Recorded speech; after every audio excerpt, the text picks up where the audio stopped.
চৌধুরী এ নিয়ে আরো বিস্তারিত জানাতে যুক্ত হয়েছেন শোয়েব রহমান।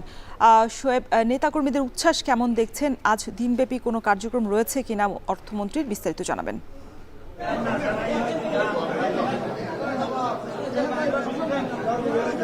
রওশন, বেলা 11টায় তিনি চট্টগ্রামের শাহ আমানত আন্তর্জাতিক বিমানবন্দরে আসেন এবং সেখানে কিন্তু তার আগে থেকেই নেতাকর্মীরা উপস্থিত হন এবং তাদের মধ্যে এক ধরনের উচ্ছ্বাস বিরাজ করছিল এবং তাদের প্রত্যাশা ছিল যে আমির খসরু মাহমুদ যেহেতু তিনি দলের একজন সিনিয়র নেতা, যে কারণে তিনি কোন মন্ত্রণালয়ের দায়িত্ব পাচ্ছেন সেটি নিয়ে কিন্তু এখানে চট্টগ্রামের যারা জনসাধারণ রয়েছেন তাদের মধ্যে এক ধরনের আগ্রহ ছিল এবং এর আগে তিনি বাণিজ্য মন্ত্রণালয়ের দায়িত্ব পালন করেছেন। সে জায়গা থেকে ধারণা করা হচ্ছিল যে এবারও তিনি সে ধরনের কোনো মন্ত্রণালয়ের দায়িত্ব পাবেন এবং অর্থ মন্ত্রণালয়ের দায়িত্ব পাওয়ার পরে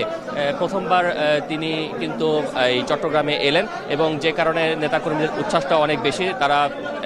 বিমানবন্দরে তাকে ফুলেল শুভেচ্ছা দিয়ে বরণ করে নেন এবং সেখান থেকে কিছুক্ষণ আগে তিনি তার যে বাসভবন রয়েছে কাট্টলি, সেখানে এসেছেন এবং সেখানকার এলাকাবাসীর পক্ষ থেকে তাকে কিন্তু সংবর্ধনা দেওয়া হচ্ছে, ফুলেল শুভেচ্ছা জানানো হচ্ছে এবং বিমানবন্দরে যখন তিনি নামেন তখন তার সাথে আমরা কথা বলার চেষ্টা করেছিলাম। তখন তিনি খুব সংক্ষিপ্ত আকারে গণমাধ্যমকে যেটি জানিয়েছেন যে নতুন বাংলাদেশ বিনির্মাণে সকলকে নিয়ে কাজ করার প্রত্যাশা তিনি ব্যক্ত করেছেন এবং সবার সহযোগিতায় যে কাঙ্ক্ষিত বাংলাদেশ, সেই কাঙ্ক্ষিত বাংলাদেশ বিনির্মাণ হবে তেমনটি তিনি কিন্তু আশাবাদ ব্যক্ত করেন। আমরা দেখতে পাচ্ছি যে চট্টগ্রাম সিটি কর্পোরেশনের মেয়র ডাক্তার শাহাদাত হোসেন তিনি কিন্তু এই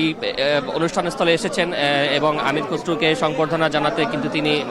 উপস্থিত হয়েছেন এবং একই সাথে কিন্তু আমরা দেখতে পাচ্ছি যে অন্যান্য যে বিএনপির নেতাকর্মীরা রয়েছেন,